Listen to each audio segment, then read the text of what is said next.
2025년 또 하나의 경제 쇼크가 전 세계를 강타했죠. 미국 대통령 도널드 트럼프, 그가 다시 한번 입을 열었습니다. 구리에 50% 관세를 부과한다. 그리고 의약품 수입엔 무려 200%의 관세를 붙이겠다. 그의 이 발언은 곧바로 국제금속시장의 패닉, 의약품 가격 급등, 산업 전반의 혼란으로 이어졌고 미국 내 기업과 의료단체, 심지어 동맹국들마저도 당황을 금치 못했죠. 하지만 여러분, 정말 놀라운 건 따로 있습니다. 이러한 대중선동, 보호무역, 의료 시스템에 대한 감정적 대응, 이 모두가 이미 2012년 심슨 가족 에피소드에서 미리 그려졌다는 사실입니다. 심슨 가족은 여러분들도 아시다시피 수많은 예언을 적중시키며 암흑의 예언서라는 소리들이 나오고 있죠. 오늘도 이러한 예언 에피소드들 소개드리기 전에 구독과 좋아요 부탁드리면서 영상 한번 시작해 보도록 하겠습니다.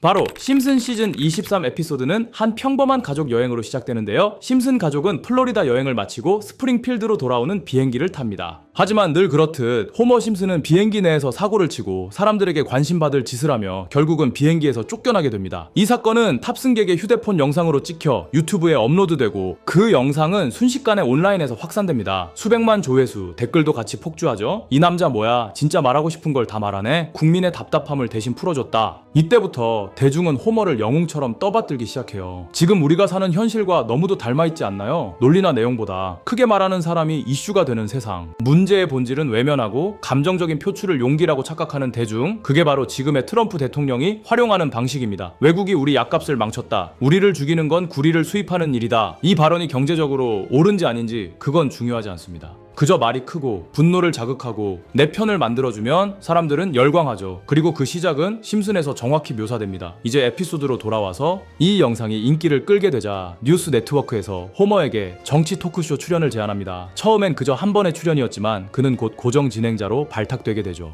하지만 이 쇼에서 다루는 건 진실이 아닙니다. 호머는 아무런 전문성 없이 그저 감정적으로 내가 옳다고 말하고 우리 국민이 무시당했다고 외치는 내용만 반복합니다. 이건 오늘날 트럼프 대통령이 중국이 우리를 속였다, 외국 제약사들이 우리를 노예로 삼았다며 감정에 호소하는 방식과 똑같습니다. 그리고 사람들이 이를 진실로 믿기 시작하는 순간 그는 단순한 TV 진행자가 아닌 정치적 파워를 가진 인물이 되어버리죠. 현실에서도 트럼프조차 정치에 발을 들이기 전 TV 예능쇼 진행자였습니다. 이러한 설정도 심슨은 2012년에 예언하고 있던 것이죠. 에피소드 후반에는 호머는 더 이상 방송인이 아니게 되고 그는 자신이 지지하며 대선 후보를 내세우기 시작합니다. 이 장면은 정말 섬뜩할 정도로 지금의 현실과 겹쳐집니다. 지금의 트럼프는 트위터와 연설을 통해 자신이 원하는 산업 구조를 만들어 가고 있고 자신의 편에게만 권력을 주는 상황이죠. 호머가 지지했던 대통령 후보가 국민이 원하는 말만 반복했던 것처럼 트럼프 역시 현실이 아닌 감정 위에 정책을 세우고 있는 것입니다. 지금 우리는 심슨의 에피소드처럼 소셜미디어가 정책보다 더 강력해지고 있습니다. 단순한 만화가 이렇게까지 현실을 예언했다면 웃고 넘길 게 아니라 숨겨진 경고의 목소리를 들어야 합니다. 다른 예언 에피소드도 있는데요. 혹시 요즘 AI ASMR이라는 영상을 보신 적 있으신가요? 눈을 감고 이어폰을 끼고 들으면 누군가 정말 귓가에서 속삭이며 숨소리까지 느껴질 정도로 생생하게 옆에 있는 듯한 감각을 줍니다. ASMR이라고 하면 보통은 유튜버들이 다양한 소재들로 사람들의 기분을 좋게 하는 소리를 내는 컨텐츠로 많이 쓰이죠. 잠시 영상 하나만 보고 가보겠습니다.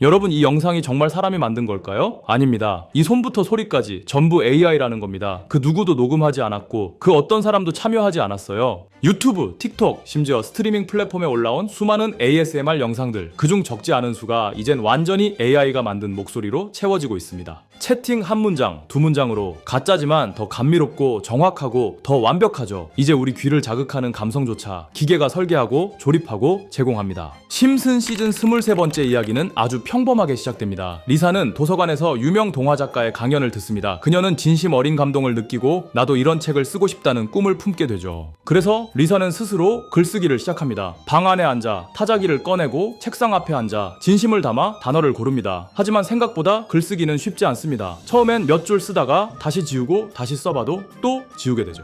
리사는 점점 조급해지고 지치면서 결국 책상 앞에 멍하니 앉아 아무 글자도 쓰지 못한 채 시간을 보내게 됩니다. 결국 프링크 박사에게 가서 리사는 대본이 생각나지 않는다며 AI 기술을 동원하죠. 이 장면을 보면 문득 생각이 나기 시작합니다. 지금의 우리와 너무도 닮아있지 않나요? 누구나 작가가 되고 싶고 유튜버가 되고 싶고 하지만 막상 하려들면 어디서부터 시작해야 할지 모르겠고 막막하기만 합니다. 그리고 요즘은 이렇게 생각하기도 전에 AI에게 묻습니다. 챗GPT야, 글 좀 써줘. 오늘 영상 아이디어 뭐가 좋을까? 진심과 고민, 창작의 고통 같은 건 사라졌습니다. 우리는 스스로 쓰는 것이 아니라 AI가 써주는 것을 받아들이기 시작했죠. 그리고 바로 그때 심슨 에피소드 속에서 정반대의 길을 가는 이들이 등장합니다. 호머는 리사의 고민을 듣고 이렇게 말합니다. 요즘 책은 작가가 쓰는 게 아니야. AI를 이용해서 공장에서 찍어내는 거지. 그리고는 친구들과 함께 책 쓰기 작전을 시작합니다. 그들은 진심이나 창의성 따위는 고려하지 않았죠. 그냥 사람들이 좋아하는 요소들을 섞어서 만들면 돼. 그게 호머의 전략이었습니다. 그리고 마침내 그들은 철저하게 계산된 베스트셀러의 공식을 완성하게 되고 창작이 아니라 트렌드 알고리즘에 의한 콘텐츠가 만들어진 것입니다. 이 장면에서 소름이 끼칠 만큼 오늘날 우리가 보는 영상, 책, 웹툰, 심지어 뉴스까지 이 구조에 맞춰져 있다는 걸 느낄 수 있어요. AI는 감정을 모르지만 감정을 유발하는 패턴을 학습합니다. 그리고 이젠 그것을 우리보다 더 잘합니다. 호머와 바트 등 이 친구들은 마치 하나의 AI 툴처럼 가능하죠. 서로의 결과물을 이어받아 보완하고 완성하는 구조고, 즉 하나의 콘텐츠를 만드는 자동화된 라인이 생긴 셈입니다. 이게 2011년에 방영된 내용입니다. 그리고 지금의 현실은 바로 이걸 AI가 혼자서 다 합니다. 창작은 이미 인간의 손을 떠났다고 할 수 있죠. 결국 에피소드 마지막에는 리사는 대본 쓰는 걸 포기하고 호머의 팀에 합류하며 AI 시스템을 보면서 인정할 수밖에 없었습니다. 심슨은 단지 웃기기 위해 만든 게 아니라 우리가 향해 가는 방향에 대해 경고를 던졌던 것일지도 모르죠. 현실 속 지폐의 가치가 휴지 조각이 돼버리는 에피소드도 존재했는데요. 2015년 그리스 정부는 결국 디폴트를 선언합니다. 국가는 사실상 파산 상태였고 ATM 앞에는 현금을 찾으려는 시민들의 줄이 몇 시간씩 이어졌죠. 지폐는 남아있는데 돈의 가치는 사라졌고 하루아침에 나라 전체가 멈춰버렸습니다. 국가가 이렇게까지 무너질 수 있다는 걸 사람들은 그날 처음 실감했죠. 2013년에 방영된 한 에피소드, 이야기의 중심은 호머가 한 방송에 출연해 순식간에 인터넷 밈이 되고 보수 정치쇼의 진행자까지 맡게 되는 설정입니다. 늘 그렇듯 코믹하고 풍자적인 내용이지만 그 와중에 아주 묘한 장면이 하나 등장합니다. 호머가 뉴스 방송에 출연하던 중 흘러가는 뉴스 자막을 자세히 보면 믿기 힘든 문구 하나가 눈에 들어옵니다. 유럽이 그리스를 이베이에 내다 팔았다. 처음 보면 단순한 농담 같고 사람들은 단순히 언론 풍자용 자막이라고 생각했죠. 하지만 불과 2년 뒤인 2015년 이 말도 안 되는 설정이 충격적으로 현실화됩니다. 그리스는 국제통화기금에 15억 유로를 상환하지 못하고 사상 초유의 국가 디폴트, 즉 국가 부도 사태에 빠집니다. 유럽연합은 긴급 회의를 열었고 그리스에 구제금융을 제공하는 대신 국영자산을 민영화하라는 조건을 내걸죠. 그 조건에는 실제로 전력회사, 항만, 공항, 섬, 석유회사 같은 핵심 국가자산들이 포함되어 있었습니다. 그야말로 나라를 통째로 팔라는 조건이었고 실제로 해외 기업과 각국 자본이 그리스의 자산을 헐값에 사들이기 시작했죠. 그런 현실을 떠올리면 지금 이 장면과 이 문구는 단순한 유머를 넘어선 예언 그 자체로 느껴집니다. 그 어떤 드라마도 뉴스도 그 시점에 그런 비유를 하지 않았죠. 하지만 오직 심슨만이 그리스 경제의 붕괴를 미리 그려냈던 겁니다. 단순히 우연이라고 하기엔 심슨은 미래를 아는 것처럼 모든 걸 그려냈습니다. 어쩌면 심슨은 우리에게 무언의 경고장을 보내는 걸지도 모르죠. 자, 오늘도 심슨에 나온 여러 예언과 그 예언들이 현실에서 실제 일어난 사건들에 대해 알아봤습니다. 다음 영상도 기대해 주시길 바라며 영상 시청해 주셔서 감사합니다.